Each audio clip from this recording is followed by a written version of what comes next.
ایک صاحب شدید مالی تنگی کا شکار تھے۔ کھانا پینا تو خیر پورا ہو جاتا تھا مگر رہائش کی سخت پریشانی تھی۔ وہ ایک اللہ والے بزرگ سے عقیدت رکھتے تھے۔ حالات سے تنگ ہو کر ان کی خدمت میں حاضر ہوئے اور عرض کیا کہ حضرت بہت تکلیف ہے، بہت پریشانی ہے، بس ایک کمرے کا گھر ہے، اس میں خود بھی رہتا ہوں، میری بیوی اور 4 بچے بھی ساتھ ہیں، بوڑھی والدہ اور 2 بہنیں بھی ساتھ رہتی ہیں، اور خاندان کی ایک بوڑھی رشتہ دار بیوہ خاتون بھی میری زیر کفالت ہیں۔ اتنے سارے افراد اور ایک کمرہ، بہت سخت پریشانی ہے۔ یہ کہتے ہوئے ان کے آنسو بار بار چھلک پڑے۔ بزرگوں نے گردن جھکائی، غور کیا اور فرمایا کہ تمہارا مسئلہ حل ہو جائے گا، ایک مرغا لے آؤ اور اسے بھی اپنے کمرے میں ساتھ رکھ لو۔ وہ صاحب خوشی خوشی گئے، مرغا لیا اور اسے بھی کمرے میں رکھ لیا۔ 1 ہفتے کے بعد بزرگوں کے پاس حاضر ہوئے تو پہلے سے زیادہ غمزدہ اور دکھی دکھائی دے رہے تھے۔ کہنے لگے کہ حضرت مسئلہ بالکل حل نہیں ہوا بلکہ اب تو اور بڑھ گیا ہے، مرغا شور مچاتا ہے، گندگی پھیلاتا ہے۔ بزرگوں نے گردن جھکائی، تھوڑا سا سوچا اور فرمایا اب میں سمجھا تمہارا مسئلہ تھوڑا بڑا ہے، تم ایسا کرو کہ ایک بکرا بھی لے آؤ اور اسے بھی ساتھ رکھو، 1 ہفتے بعد مجھے اطلاع کر دینا۔ ہفتے کے بعد وہ صاحب آئے تو پریشانی سے کانپ رہے تھے۔ یا حضرت مسئلہ اور گمبھیر ہو گیا ہے، بکرا پیشاب بھی کر دیتا ہے اور نیند بھی ٹھیک سے نہیں کرنے دیتا۔ بزرگوں نے غور کیا اور فرمایا اچھا اب میں سمجھا کہ تمہارا مسئلہ کیا ہے، تم ایسا کرو کہ ایک گدھا لے آؤ اور اسے بھی ساتھ رکھو اور ہفتے کے بعد مجھے آ کر بتانا۔ 1 ہفتے کے بعد وہ صاحب آئے تو لگتا تھا کہ غم اور پریشانی سے ابھی وفات پا جائیں گے۔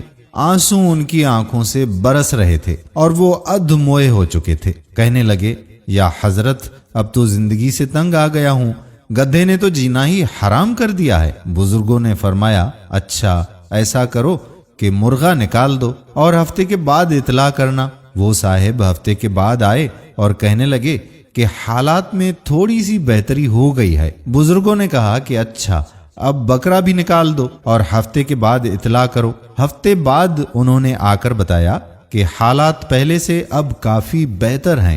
فرمایا اب گدھا بھی نکال دو اور ہفتے کے بعد مجھے اطلاع کر دینا۔ ہفتے کے بعد وہ صاحب آئے تو ہاتھ میں مٹھائی کا ڈبہ تھا، چہرے پر مسکراہٹ اور انگ انگ میں خوشبو۔ کہنے لگے یا حضرت مسئلہ بالکل حل ہو گیا، اب اپنا کمرہ بنگلہ لگتا ہے، سب گھر والے خوش ہیں، سب کھلے کھلے رہتے ہیں اور کمرہ بالکل پاک اور صاف ہے۔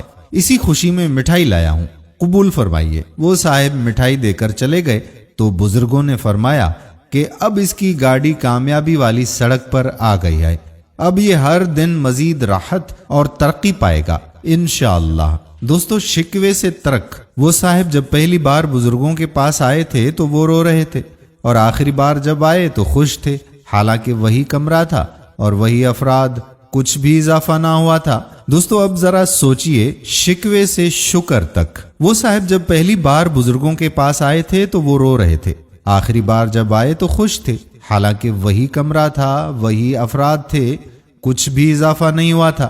آنسو سے مٹھائی تک کا یہ سفر شکوے سے شکر تک کا یہ سفر ہے۔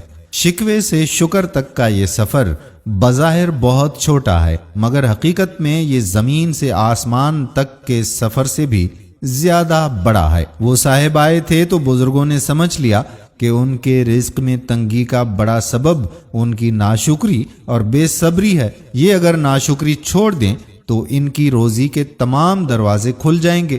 چنانچہ بزرگوں نے ان پر پہلے سخت بوجھ لادا، پھر یہ بوجھ ہلکا کیا تو ان کی حالت بدل گئی۔ اپنی بیماری میں کرانے والا کوئی شخص اسپتال کے ایمرجنسی یا کیولٹی وارڈ میں چلا جائے تو واپسی پر وہ شکر ادا کرتے ہوئے نکلتا ہے۔ شیطان کا ایک نام کفور ہے، بہت بڑا ناشکرا، اور یہی ناشکری شیطان کے ہتھیاروں میں سے ایک مہلک ہتھیار ہے۔ شیطان سارا دن اور ساری رات ناشکری بانٹتا رہتا ہے۔ آپ کے پاس جو سواری ہے آپ کو اس سے اچھی سواری کی لالچ میں ڈال دے گا، تب اپنی سواری حقیر نظر آنے لگے گی تو ضرور ناشکری ہوگی، اور جب ناشکری ہوگی تو پھر برکت ضرور اٹھ جائے گی۔ اس لیے ضروری ہے کہ ہم شیطان کے اس وار کو سمجھیں، اور اللہ تعالیٰ نے ہمیں جو کچھ عطا فرمایا ہے اس پر اللہ تعالیٰ کا شکر ادا کریں اور اپنے دل کو اس نعمت پر راضی کریں۔ آج مسلمانوں میں جو ہر طرف رزق کی تنگی اور بے برکتی پھیلی ہوئی ہے، اس کا ایک بڑا سبب یہی یعنی ناشکری ہے۔ اس ناشکری سے ہم سب توبہ کریں اور اللہ تعالیٰ سے دعا مانگا کریں کہ اے اللہ ہم پر راضی ہو۔ جو کچھ اللہ تعالیٰ نے مجھے عطا فرمایا ہے، میاں بیوی اولاد مکان خوراک کپڑے صحت وغیرہ، ان سب میں ہم شکر گزاری کے راستے کو اختیار کریں۔ اللہ رب العزت ہمیں اپنے شکر گزار بندوں میں شامل فرمائے، آمین ثم آمین یا رب العالمین۔ دوستو، ہم امید کرتے ہیں کہ ہماری آج کی ویڈیو آپ کو پسند ضرور آئی ہوگی اور اپنے دوستوں کے ساتھ شیئر بھی ضرور کریں گے تاکہ وہ بھی اللہ تعالیٰ کی عطا کی گئی نعمتوں پر شکر کریں۔ اس کا اجر و ثواب آپ کو بھی ملے گا اور ہمیں بھی ملے گا۔ آنے والی ویڈیو تک اپنے میزبان قادر بخش کلہوڑوں کو اجازت دیجیے۔ اللہ نگہبان۔